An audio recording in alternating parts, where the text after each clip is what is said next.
Sounds good. Alright. My name is Michael Marin. This is my podcast, Atlas Confirmation. Um, I'm a four-year student at George Mason University, transferred in from Montgomery Community College, played some baseball there. Um, I aspire to be a physical therapist. I want to go to graduate school. As a physical therapist, you work on a lot of rehabilitation and recovery stuff. So that leads into my topic, which is delayed muscle soreness. Delayed muscle soreness is after a training session or physical activity, it's the soreness you feel as an after effect. Usually can be maybe 12 hours, even like up to a day or 3 days. It's something that I feel like is ongoing. Not only does it affect the athletic community, it also can be general population that works out. Anyone who works out, it affects them. I feel like if it's not dealt with properly, it can increase the likelihood of injury in anyone. So I feel having a productive intervention to deal with delayed muscle soreness is definitely the best thing. My intervention would be active recovery in athletes or in any general population. I feel delayed muscle soreness is correlated with blood lactate levels or any metabolic waste that builds up or you acquire after a training session.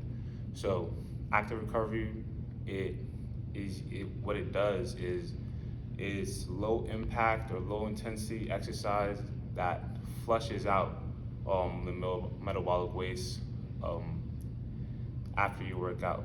So here I have with me special guest Dane Hosley. Played at George Mason, transferred in from Norfolk. You have to talk about all his accolades. Will probably be another podcast altogether. I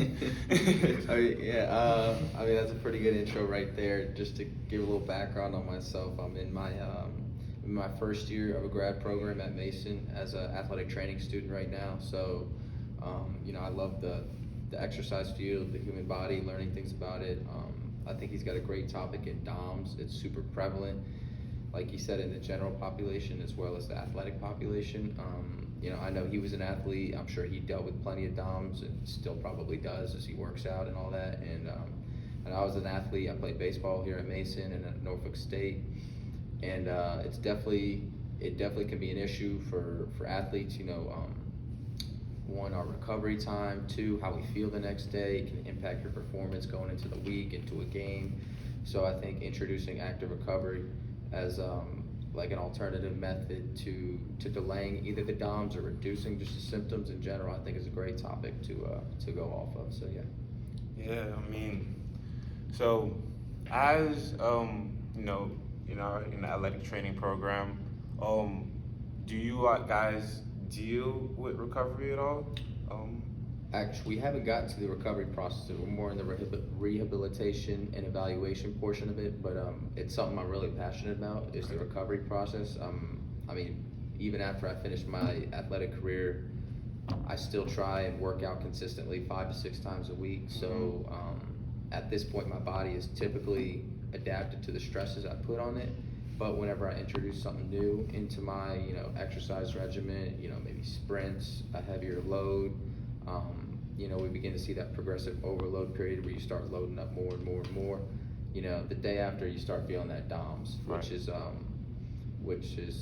it's painful and it can kind of impact your next day's plan for your workout, how you go about your day. You don't move as well, you're a little stiffer. Right. So I like introducing active recovery is kind of like a low impact way to, like you said, flush out your body, get your body moving so you're not as stiff, get some blood flow and all those important nutrients to nurture those muscles and bones and new cell growth. So Right. No, I'm definitely agree with that 100%. So to my knowledge, I know there's 2 types of recovery. I don't know if you heard of passive recovery as well. Not as familiar with it, more familiar with active, but I'd love to hear about some passive. Okay, well, I think passive recovery it's pretty simple. It's just essentially when you just rest after you recover. So Gotcha. instead of just, you know, being more active and trying to Gotcha. flush it out. So do you think, with that definition of passive recovery, do you think there's situations where passive recovery would be better than active? And what I mean by that is, like, maybe they've been presented a low overload, a heavy overload, and maybe doing some like jogging or stuff might present some additional stress in that portion of the body.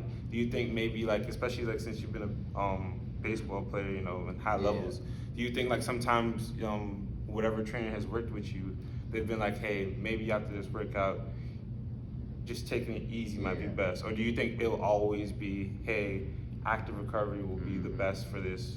Or I mean, I think that's a great question to ask just in general. So to break that down a little bit further, just from personal experience, I've always enjoyed active recovery. I've always felt, as you know, just how I feel the next day. If it's supposed to be, you know, my quote unquote rest day where I'm not supposed to do anything, I've always felt that, you know, 30-minute walk, a little bit of, you know, static stretching just to move your body around, I feel just 2-3 times better than I would if I just sat around all day watching TV, relaxing, eating good. My body just kind of feels more prepared for the week in that sense. But in the same sense, I think there are certain times where I think passive recovery is good, especially if you're working with, you know, an athletic trainer, a physical therapist. Coming off of an injury is a huge time. And if they tell you, hey, don't put any load on this ankle injury, don't put any load on this knee injury, something like that, I think that's a good time to still do some passive recovery. And, you know, passive recovery doesn't have to just be sitting at home resting 24/7. I mean, on top of that recovery, we're talking about sleeping well, you know, trying to get your 8 hours, trying to eat right, hydrate, still taking care of our body. We're not just, you know, I hate to say it, I hate to be a couch potato all day, because I just feel like, you know, not so great the next day. So even if we have that passive recovery, if we're trying to stay off of it for an injury, or if it's indicated as a healthcare professional tells you to do so, I still think there's things we can do, like good sleep, like I said, nutrition, that can take care of that injury a little bit better. I mean, I feel that, like, especially on the passive recovery side of things, I think it is definitely situational, but I think, like, whenever you can do that active recovery, I feel like you always should do it. You should always try to get interactive. You could work out as much as you want, but, you know, if you don't recover enough to, you know, to get those gains that you want, like, it's not going to be that much accessible to you, you know, the next day. So it's almost, I feel like, counterproductive. If you're going hard 5 days a week and then 2 days a week you're just doing absolutely nothing. Like, I mean, the human body was made to move.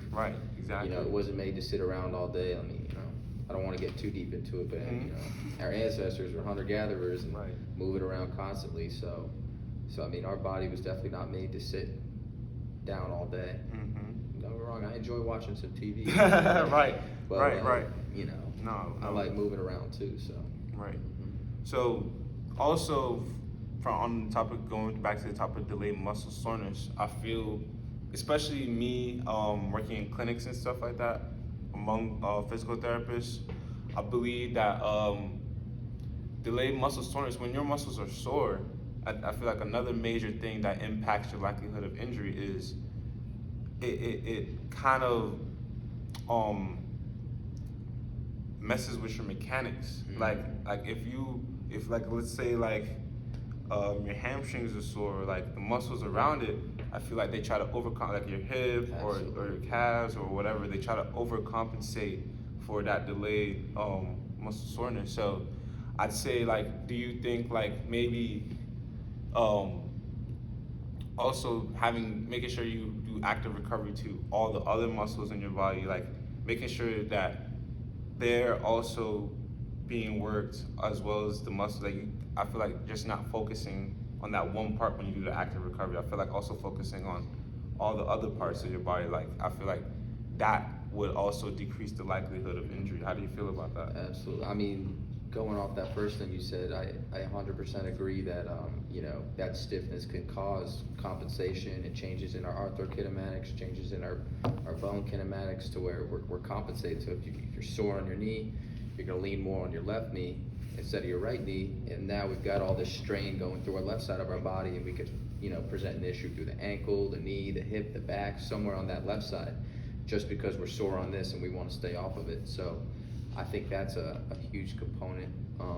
And also, yeah, active recovery doesn't just have to be, you know, those muscles or something that's really sore. You know, it could be a full body thing. I mean, it's good to train, you know, that cardiovascular system. Like I said, just walking on the treadmill for 30 minutes gets that blood flowing, works a little bit of that cardiovascular system, and just gets circulation going through your body. I mean, there's so many nutrients in your blood, and when you get that blood going and it starts circulating through the body, I guarantee you will feel better after you finish mentally and physically the next day. So right, no, I feel like because I mean, growing up, my father always would have me do, like, you know, little sprints after workouts, like just flushing that out, and like it definitely feel 10 times better than if I were to just, you know, we work out on the baseball field and we just go home, you know, instead of just stretching that out. Like the next day I'd be like, man, I'm feeling sore. Like I shouldn't do anything. You feel what I'm saying? But I think it's 10 times better when you actually, you know, do something active,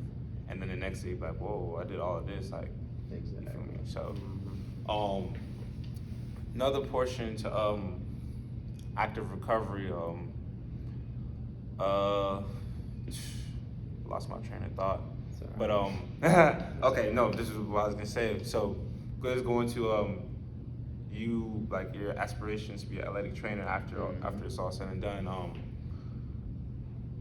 Do you think that you definitely make sure when you make these programs for these athletes, like, do you think your main emphasis would to have a program that has, you know, the recovery side of it, in those programs that you're gonna make? I know that in my side of things, I have internships, and the main thing we always have a 3-minute to 5-minute cool down where we work on core, but also, you know, make sure we stretch, get a little jogging after we make these programs. So you think that would be a main emphasis in your programs when you make them?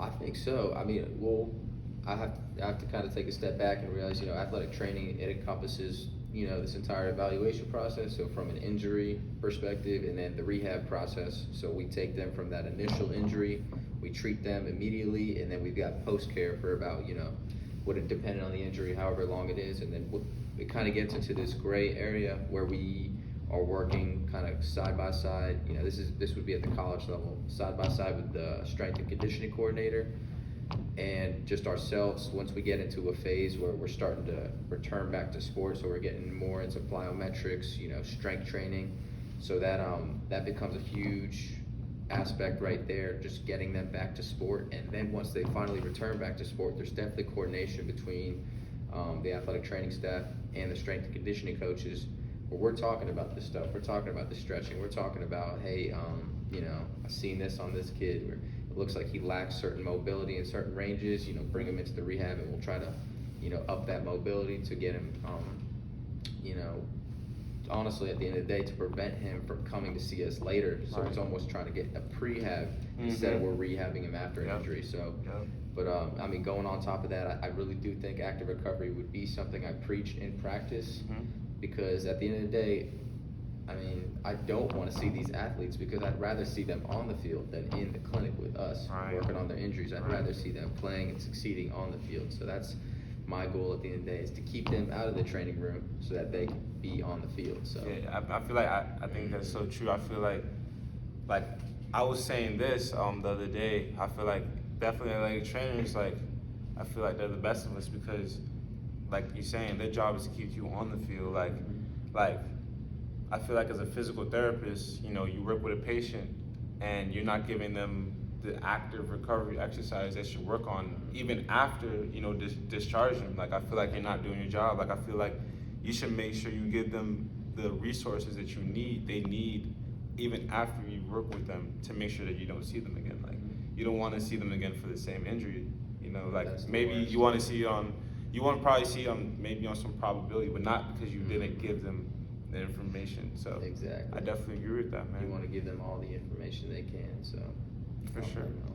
So lastly, last thing I wanted to ask you, this is just purely out of curiosity, was, do you think that active recovery depends on the intensity, like what you give them essentially? So if the intensity of that workout has increased, would you also increase the active recovery portion of it, or would you think you would keep it the same?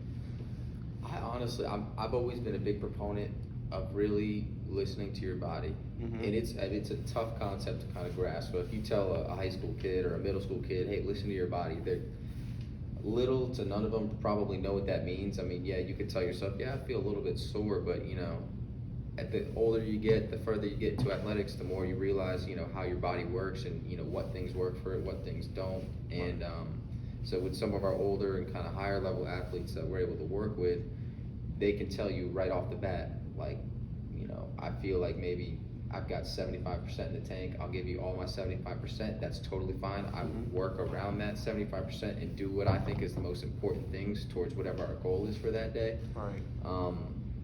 But also just, I mean, understanding their body. So if you said the intensity of the workout goes up, I think that next day, if you want to do an active recovery day, listen to your body. Like if your legs are just dead and you just want to just move around, I think that's totally fine. Just get some sort of movement in the body, because at the end of the day, I'm a firm believer that movement is medicine. So that whatever movement, whether it's 10 minutes, 15 minutes, 30 minutes, whatever you want to do, is going to be more beneficial than you just sitting down all day and doing nothing. So, That's right. Yeah. so yeah. All right. Thank you so much, man.